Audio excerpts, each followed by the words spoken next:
Morning મિત્રો, જય શ્રી કૃષ્ણ, જય દ્વારકાધીશ, જય માતાજી. કચ્છી બ્લોગમાં તમારું સ્વાગત છે. કેમ છો મિત્રો? હું પણ મજામાં છું, તમે પણ મજામાં જશો મિત્રો. તો આજે આપણે જવાનું છે આબાઈ. આજે છે ભીમી 11 ને છાંગા પરિવારના કુળદેવી વાઘેશ્વરીમાં આપણે જવાનું છે. આજે ભીમી 11ના દિવસે જે બહુ મહત્ત્વનું જોવાનું હોય છે, ત્યાં કડે જે કુંડની સાફ સફાઈ થાય છે અને કુંડ ખાલી કરવામાં આવે છે અને પછી જે આપણે મહારાજ શ્રી ગુરુ એ દીવો કરવા જાય છે અને સવારે પાછો કુંડ ભરાઈ જાય છે. મિત્રો આપણે આજે યાસુ પગે ત્યાંથી અત્યારે વાગ્યા છે 5. આપણે નાહી ધોઈને ફ્રેશ થઈ ગયા, ચાય પાણી પી લીધા છે ને આપણે રણછોડભાઈ ભેગા નીકળવાના છે ત્યારે. તો બસ હમણાં નીકળીએ ઘરેથી આપણે થોડીક ક્ષણોમાં જ. આજની આપણે પંચાયત થશે લગભગ આપણે મારા ખ્યાલથી 22 કિલોમીટર જેવી થશે અને ત્યાંથી આબાઈ થાય છે 25 કિલોમીટર, પણ આપણે શોર્ટકટ જઈશું એટલે 22 જેવો થશે. હાલો મિત્રો, આપણે નીકળીએ ઘરેથી આબાઈ જવા માટે. જય માતાજી. મિત્રો ગરમી છે બહુ, અત્યારે વરસાદ જેવો લાગે છે. નાતનલી વાડી વિસ્તારમાંથી નીકળ્યા છીએ અમે અત્યારે. લોકો જો હું રણછોડભાઈ નીકળ્યા, રણછોડભાઈ આગળ છે આપણે આરામથી. ગરમી તો આ પ્રમાણે બહુ કહેવાય, વરસાદ આવવો જોઈએ હવે. સારું ચાલો, હવે આગળ ક્યાંથી નીકળવાનું છે જોઈએ. હવે ત્યાં તો રેગ્યુલર જ છે અહીંયાથી પગે. તમે જોઈ રહ્યા છો ગરમી છે બહુ. અને હવે આપણે પહોંચ્યા છીએ વડવાળા. 5:20 નીકળ્યા હતા ઘરેથી અને અત્યારે વાગ્યા છે 6 કિલોમીટર અમે કાપી લીધા છે. 8 ને આ ભાઈ આપણે ભેગા છે રણછોડભાઈ, જે દર વર્ષે જાય છે. ભીમી 11ના હોય, પછી 8મ હોય, પછી રણોજા પગે જઈ આવ્યા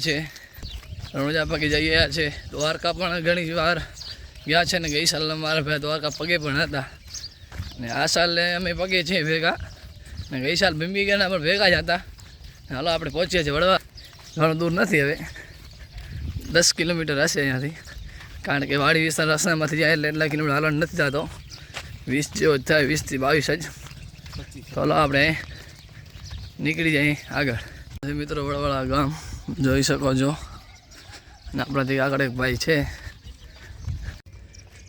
મિત્રો આપણે કડેરા ગામ લંગી આવ્યા, વડવાળા ગામ લંગી આવ્યા. હવે આવશું મમવારા પહોંચવા થોડીક ક્ષણમાં જ. અચ્છા, એને કલર ફેક્ટરી આવી ગયું છે હનુમાનદાનું મંદિર. મિત્રો હાલો મિત્રો દર્શન કરીએ હનુમાનદાના. ગરમી તો કેવી છે, એટલી ગરમી છે આજે તો. ગઈ સાલ ગયા હતા એટલી ગરમી નથી, આ સાલ તો બહુ ગરમી છે. હાલો આપણે હનુમાનદાના દર્શન ઘણા બધાથી પગે જઈ રહ્યા છે. તો હાલો હનુમાનદાના દર્શન કરીએ મિત્રો.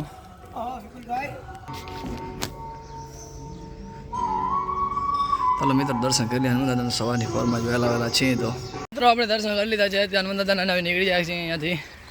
હાલો આપણે પહોંચી જલ્દી નહીં, ભલે આરામથી.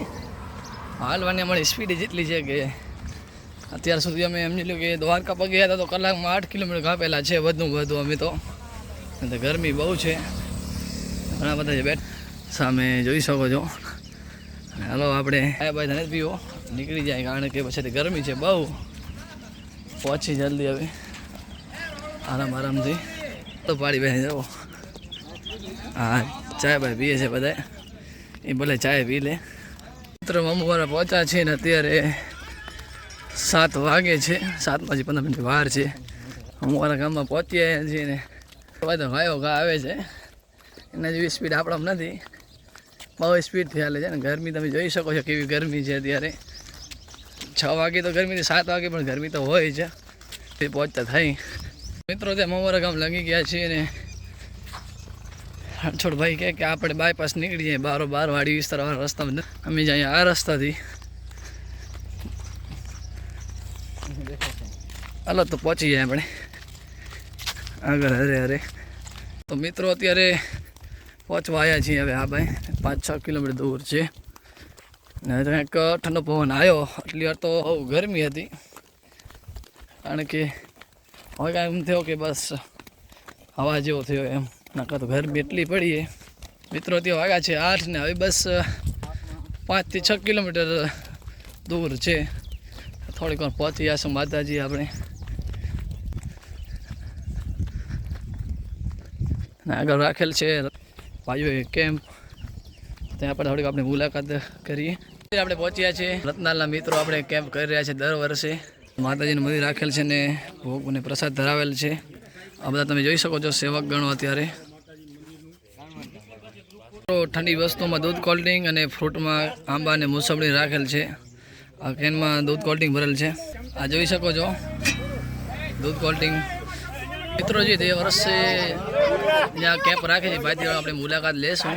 મિત્રો જરાક આ બધા સેવાકોણ બેઠા છે, આપણે વાતચીત કરી જેના મૂળ જે કેટલા વર્ષોથી કેમ્પ થયો છે ને કોણ કરતા એ થોડીક વાતચીત કરી આપણે વાઘજીભાઈ. વાઘજીભાઈ જય માતાજી, કેમ છો ભાઈ? બસ આ તમે જે કેમ્પનું કાર્યક્રમ કરો છો તે કેટલા વર્ષોથી કરો છો? 1993 થી ચાલુ કરેલ છે. હા. અને પહેલા અમે વિકીથી આવતા અને પછી આસ્તે આસ્તે પ્રગતિ કરતા કરતા અત્યારે એટલે પહોંચાશું. અને હજી માતાજી એમ કરે 2026 સુધી મારી જવાબદારી છે. 2026માં કોઈ માણસ જો આ કામ સોંપશે તો હું રાજીનામું લઈશ. અને જો કોઈ નહીં જે માણસ જડે તો પાછી સેવા કરીશ. એટલે આઠમમાં તમે જે આ બહેનો ત્યારે પણ સેવા કરો છો? આઠમ અને ભીમી અગિયારસ અને આજુ ફેરે 8મી ચૈત્રી નોરતામાં પણ રાખ્યો હતો. બરોબર. તમે જે વધારે સેવા કરો છો ને વધારે પૂરતી આપણી જવાબદારી છે. અત્યારે બીજા નંબરમાં વાઘાભાઈની જવાબદારી. વાઘાભાઈ 2 શબ્દ બોલશે માતાજી વિશે. વાઘજીભાઈ તમે પણ જરી જાણકારી આપજો કેમ્પ વિશે અમને. જય માતાજી. હું પણ વાઘજીભાઈને મિત્ર મને કીધો જોડાયો છું એના ભેગો. હું પણ સેવામાં લાભ લઉં છું. મને બહુ આનંદ થાય છે. જય માતાજી. અને બીજામાં કે અહીંયા આ ઇલાકામાં એટલી બીક લાગે છે. એક ચિત્રો આવે છે રાતના અને ચિત્રાથી જે નનકા છોકરા 1 વર્ષ આવ્યો તો તેવા નનકા છોકરા ઓછા થઈ ગયા સેવામાં. મોટા એટલે રાખ્યા છે કે મોટા છોરા વાંધો ના આવે. ચિત્રો આવે પણ કોઈને કાંઈ કરતો નથી. માતાજીની દયા. તમે જોયેલ હશે ને ચિત્રાને? આ ચિત્રાને જોયેલ છે. મેં તે રાતના ઘણી વાર જોયેલ છે. અહીંયા દર્શન કરીને આપીને હાલી જાય પાછું. દર્શન કરીને હાલ્યો જાય છે. જય માતાજી. મિત્રો તમે જોઈ શકો છો બધા સેવક ગણો અત્યારે સારી એવી સેવા આપી રહ્યા છે. દર વર્ષની જેમ આ વર્ષે પણ સેવા આપી રહ્યા છે. નાના નાના ફૂલકાઓ પણ જોઈ શકો છો. ને આ અહીંયા ગાડી લઈને આવે ને આગલે દિવસે અહીંયા રાત્રે આવી જાય છે અને સવારે બધી વસ્તુ તૈયાર કરે છે. ને આ બાજુ મંદિર પણ તમે જોયો, મંદિર રાખેલ છે. આપણે કેપેથી લાભ લઈને નીકળી ગયા છીએ. બહુ એવી સારી સેવા આપે છે વાઘજીભાઈ. દર વર્ષની જેમ આ વર્ષે પણ એ કેમ્પ રાખ્યો હતો અને કેમ્પમાં પાણીની બોટલ હોય છે, આંબા હોય છે, પછી દેશી ભાષામાં આંબા જ કેરી, પછી મોસંબી હોય છે, દૂધ કોલ્ડ ડ્રિંક. કારણ કે જાત્રાઓને કોઈ તકલીફ ન પડે પદયાત્રીઓને, એટલા માટે બહુ એવી સારી સેવા દે છે. ગરમી બહુ છે. હવે નીકળીએ આસ્તે આસ્તે. આપણેથી શોર્ટકટમાં જવાનું છે, રોડ નથી જતા. પદયાત્રી બધા આ જગ્યાથી જાય છે. જોઈ શકા છો અત્યારે આંબાવારી નદીમાં પહોંચ્યા છીએ. બહુ રેતી છે. કાંઈક હવે પવન જેવું આમ લાગે છે કે હવા આવી. રેતી તમે જોઈ રેતી છે. આનામાં ચાલુ બહુ મુશ્કેલ પડે. ચાલો આપણે પહોંચી જાય માતાજીના મંદિરે. મિત્રો રોડ ચડી આવ્યા છીએ.